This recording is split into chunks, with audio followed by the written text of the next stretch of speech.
Turnover. Myself in the Way, album review.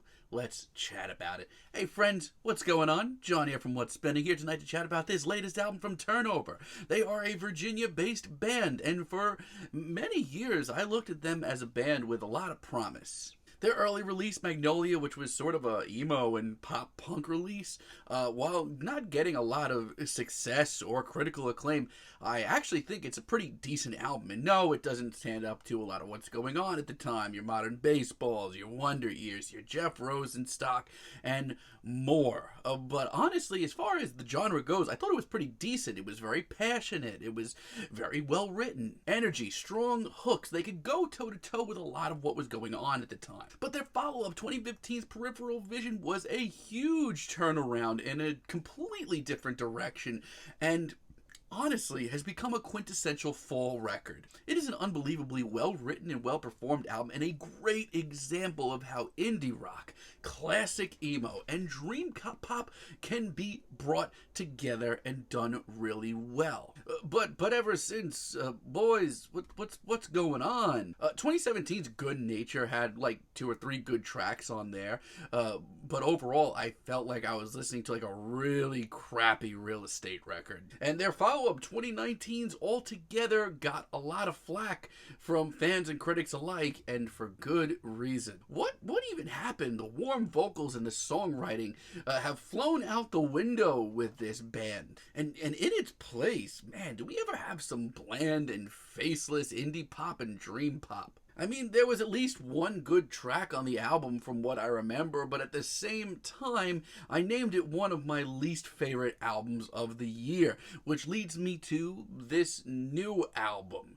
An album that, I was certainly curious going into it, so much so that I decided to go in blind. No singles, no nothing, just see where the band's at. And I have seen where the band is at. Early on in the album, we get Tears of Change, and hey guys, do you like dream pop? How about dream pop that sounds like it was a chore for the band to record? Because that's what we get here. Man, have I got the album for you.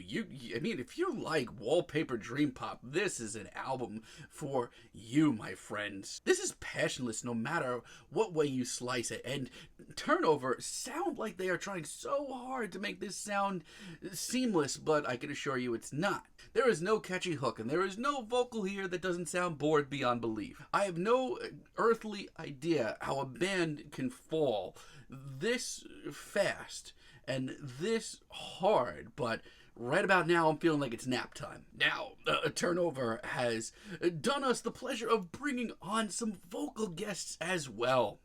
How about Brendan Yates of freaking Turnstile fame? Maybe he can lighten this joint up. And while my hopes were high for this track, let me tell you, this track is disturbing and the worst track here. I don't know why Turnover think they could pull out a sexy funk jam with some big synths, but let me tell you, it's hard to listen to. The vocal effects are absolutely pathetic. The new disco vibes to this track. Who asked for that? The strings should have been left at home. This is so glossy. I don't know who asked for any of this. I mean, I could see this sound coming from a different band and it actually working well, but I actually can't get through this track without laughing. And maybe you've learned this about me as a person from listening to this channel over the years, but I'm a very positive person. Even when I'm reviewing an album that I hate, or I just don't like as much as other people, I can find some glistening moments, some good tracks. You might even notice at the end of the year when I do my singles countdown, I can find an album that I gave a 4 or a 5 and find a top 20 single on there. I'm a positive person, but this album has broken me. When we get to wait too long, I am begging for the band to come out with something that doesn't sound like it was a chore for them to record. This is so glossy, this is so sanitary, that it sounds like the last 2 kind of crappy Real Estate albums were actually game-changing. I mean, you may like this, and if you do, good for you, but right now, I'm fuming. I am absolutely distraught over how phoned in and pathetic this album is. How could this happen? Bands change, and bands evolve, and bands try something new. But this is pathetic. pathetic. And then we get to people that we know. And let me tell you, I thought maybe a little energy would be the answer. But here, we get a trip to the disco. And it's making things even worse. No, this is the field trip that nobody asked for. This is the equivalent of showing up to a club and just seeing a bunch of people standing around and not having fun. That's where we're at. This album is driving me up a wall. And maybe you haven't noticed by now, this is the worst album I've heard all year. And, you know, I've heard crappy albums in the past. And most of the time, if I dislike an album so much, it gets to the point where I don't even want to review it.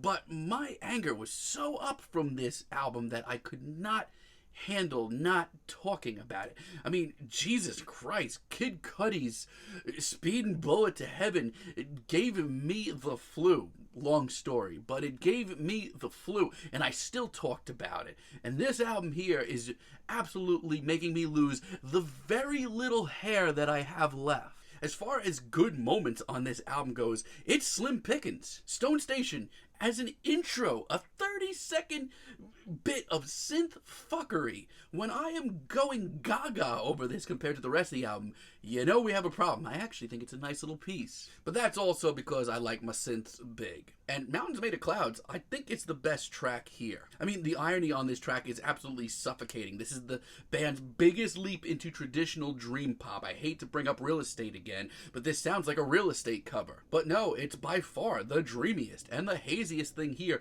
and I actually think it's a good track. But as far as a vibe goes, it's one of the best ones here. I mean, it's not perfect, but I do genuinely like the atmosphere. I like the far-out lyrics. It's actually pretty well done. I like the Stone Station Reprise too, but that's literally just me. I can't even talk about it for more than 5 seconds. And Ain't Love Heavy featuring Brie Morell is actually really nice too. Once again, as far as a vibe goes, this hits the spot. I really do like the spacey synths here. It's actually pretty classy, even though I am condemning the hell out of those hand claps and snaps.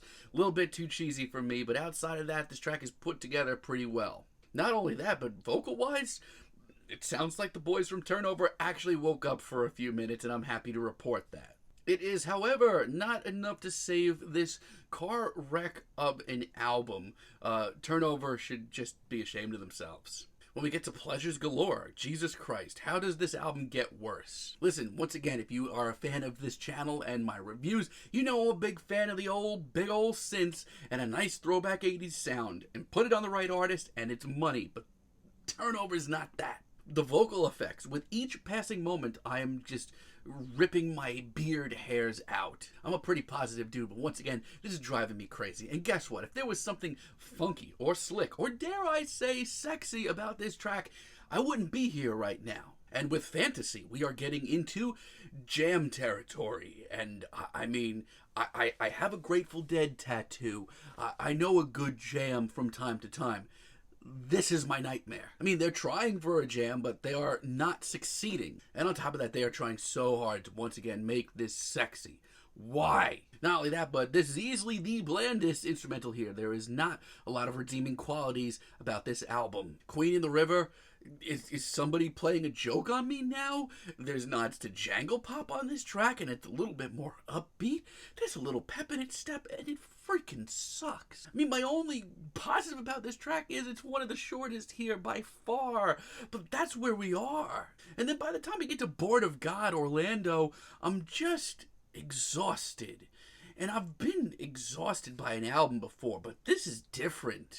This as a finale is so infuriating because it is so slow, so drawn out, 100% stoned, and like, there is nothing redeeming about it. And it goes for almost 6 minutes. I'm done. I need to just put this album away because I tell you this as my fans, and I tell you this as a music community. This is one of the worst albums, not only of the year, I think it's the worst album of the year, but this is one of the worst albums that I've ever reviewed. And I looked through all my reviews. I have a list that I reviewed, every album that I've ever reviewed. I have the scores on a sheet of paper, and I can't find anything like this. And that is alarming to me. You may like this album, and if you do, I'm very happy for you, because I don't like this album. This is easily the worst thing that I've had to listen to all year. feeling a light 2 on this album, but let me know what you all think down below. If you like the video, be sure to give us a like, give us a subscribe, and let me know down below what you would like for me to chat about in the future. And until next time, have a great day, friends.